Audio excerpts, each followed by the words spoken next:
नया IBN 7 हौसला है।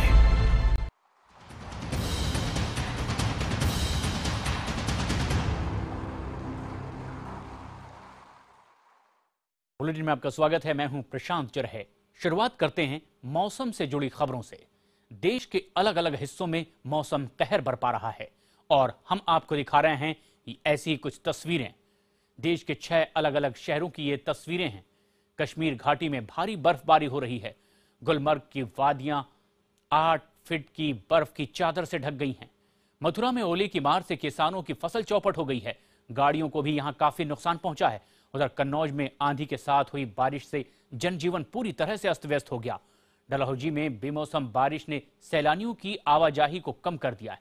वहीं राजधानी दिल्ली और NCR के इलाकों में रात भर हुई बारिश से तापमान में गिरावट आई है।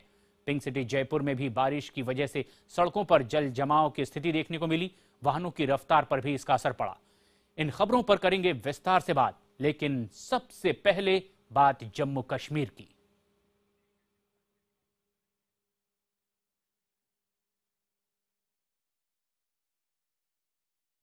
जम्मू कश्मीर के पहाड़ी इलाकों में हुई बर्फबारी के बाद तापमान में काफी गिरावट दर्ज की गई है। गुलमर्ग में 7 से 8 फीट बर्फ की चादर से इलाका ढक गया है। प्रशासन ने बर्फीले तूफान का खतरा जताते हुए सतर्क रहने को भी कह दिया है। गुलमर्ग में खौफ और डर के बावजूद पर्यटक बर्फ का मजा लेने यहां पहुंचे हैं। इस दौरान प्रशासन लगातार बर्फ हटाने के काम में भी जुटा है, लेकिन फिर से हुई बर्फबारी के बाद सड़कें फिर एक बार बंद हो गई।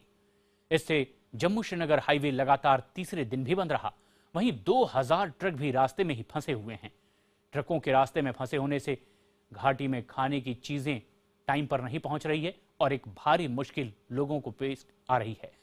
श्रीनगर जम्मू हाईवे पर रोज करीब 1000 ट्रक चलते हैं, जिनमें ज्यादातर जम्मू से श्रीनगर खाने पीने का जरूरी सामान लेकर पहुंचते हैं। हाल ही में श्रीनगर और राजौरी की काफी बारिश को देखते हुए ये परेशानी और बढ़ गई। बारिश की वजह से झेलम नदी का जलस्तर फिर एक बार बढ़ा है और मौसम विभाग के मुताबिक जम्मू कश्मीर में 3-4 दिन यानी कि 7 अप्रैल तक कम से कम बारिश की आशंका जाहिर की गई है। हमारे सहयोगी नसीर अहमद इस वक्त हमसे सीधे जुड़ रहे हैं। नसीर, लगातार बारिश, बर्फबारी, क्या कुछ ताजा हालात बने हुए हैं? देखिए प्रशांत, आप जैसा देख रहे होंगे कि इस वक्त कश्मीर घाटी में काफ़ी अच्छी धूप खिली है। आपको मैं कुछ दृश्य भी दिखाना चाहूँगा। यहाँ घाटी में जो नीला आकाश देखने को लोग तरस गए थे, आज जो है बादल छट गए हैं और बारिश भी कल शाम से रुकी है। और वही अगर जहलम का जो जलस्तर देखें, आज लगभग सुबह 5 बजे जो जलस्तर है जहलम का, वो खतरे के निशान पर फिर पहुंच गया। लेकिन जो ही मौसम में अभी थोड़ी सी जो बेहतरी हुई है, उसके चलते लगातार जो पानी का स्तर है वो कम हो रहा है।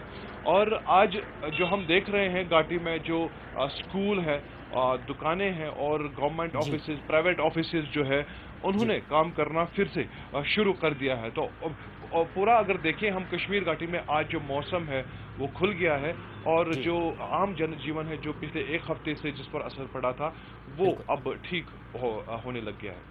नसीर, शुक्रिया फिलहाल आपका इस पूरी जानकारी के लिए। तो जम्मू कश्मीर में बारिश थमी है और ये एक राहत की खबर वहां के रहने वालों के लिए, लेकिन इधर उत्तर प्रदेश में तस्वीर कुछ जुदा है। बेमौसम बारिश और आंधी के चलते लोगों को मुश्किलों का सामना करना पड़ रहा है। बीती रात तेज आंधी और बारिश की वजह से कन्नौज जिले में बिजली व्यवस्था पूरी तरह से चौपट हुई। तेज आंधी के चलते बिजली के तार टूट गए। टूटे तारों के चलते कई इलाकों में शॉर्ट सर्किट का मामला भी सामने आया है और ये मसला अब बिजली विभाग के लिए सरदर्द बन गया। एक जगह का आलम तो यह था कि तेज आंधी के चलते ट्रांसफार्मर में भयंकर आग लग गई।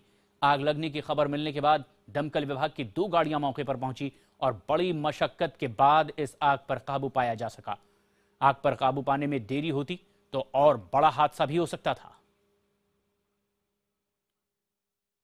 और वहीं अगर बात करें उत्तर प्रदेश के मथुरा की, तो यहां बारिश और ओलों के चलते किसानों पर मौसम की एक बड़ी मार पड़ी है। शुक्रवार शाम अचानक हुई बारिश और ओलों के चलते खेतों में खड़ी फसलें बर्बाद हो गई, जिसके चलते किसानों को काफी नुकसान उठाना पड़ा है। इतना ही नहीं, करीब आधे घंटे तक ओलों की बरसात लगातार होती रही और कई गाड़ियों के शीशे इसमें टूट गए। इस दौरान ओलों की चपेट में सड़क पर चलने वाले कुछ लोग भी आए हैं, जिससे वो मामूली तौर पर जख्मी भी हुए। तेज बारिश के साथ ओलों की मार के चलते लोगों में अफरा तफरी मच गई। और सीधे चलते हैं शलभ के पास, उत्तर प्रदेश के इस हालात के बारे में ज्यादा जानकारी के साथ। शलभ, क्या ताजा हालात मौसम के उत्तर प्रदेश और बाकी इलाकों में यहाँ आसपास बने हुए हैं?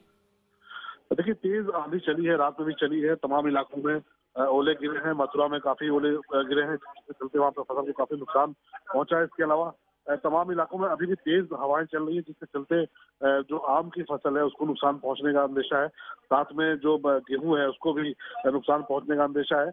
और इससे पहले भी काफी बारिश हो चुकी है, जिसके चलते तमाम इलाकों में गेहूं की फसल पहले भी काफी नुकसान हुआ था। अभी भी जो मौसम रह के बदल रहा है उसके चलते दिक्कत आ रही है। और साथ में शहरी इलाकों में जो आंधी के चलते तमाम इलाकों में पेड़ गिर गया है, उसके चलते बिजली की जो समस्या है वो भी पैदा हो गई है। शुक्रिया शलभ आपका इस पूरी जानकारी के लिए। तो ये उत्तर प्रदेश का हाल है, लेकिन देश के कुछ और दूसरे इलाकों में क्या कुछ हाल है ये भी हम आपको दिखाते हैं। हिमाचल प्रदेश की ये तस्वीरें आप देख रहे हैं। पर्यटन व्यवसाय पर इस बेमौसम बारिश का बुरा असर पड़ा है। डलहौजी के खजियार में बेमौसम बारिश के चलते पर्यटन व्यवसाय से जुड़े लोगों को काफी नुकसान उठाना पड़ा है। 4 महीने बर्फ के कैद से छूटने के बाद अब बारिश ने पर्यटन व्यवसाय से जुड़े लोगों का धंधा चौपट कर दिया है। बेमौसम बारिश के चलते पर्यटक पहाड़ी इलाके में आने से परहेज कर रहे हैं। पहले के मुकाबले इन दिनों पर्यटकों की संख्या में भी करीब 60% की कमी आई है। वीकेंड और लंबी छुट्टियां होने के बावजूद भी खजियार में गिने चुने पर्यटक ही यहां पहुंच पा रहे हैं। बेमौसम बारिश के चलते मैदानी इलाकों में भी तापमान गिरा है और इसके चलते पर्यटक जेब ढीली करने से परहेज कर रहे हैं। वहीं ये तस्वीर राजस्थान की है। सीकर में बेमौसम बारिश और ओलों ने किसानों की कई महीने की मेहनत पर पानी फेर दिया है। बीती रात सीकर जिले के फतेहपुर इलाके में बेमौसम बारिश और ओलों ने खेतों में खड़ी फसल 90% तक बर्बाद कर दी। किसानों के भारी नुकसान को देखते हुए स्थानीय प्रशासन ने अब ओला प्रभावित गांवों का दौरा भी किया है। इस दौरान बेमौसम बारिश की मार झेल रहे किसानों से बात की और उनकी तकलीफें भी जानने की कोशिश की गई। मजबूर किसानों ने अब मुआवजे की मांग की।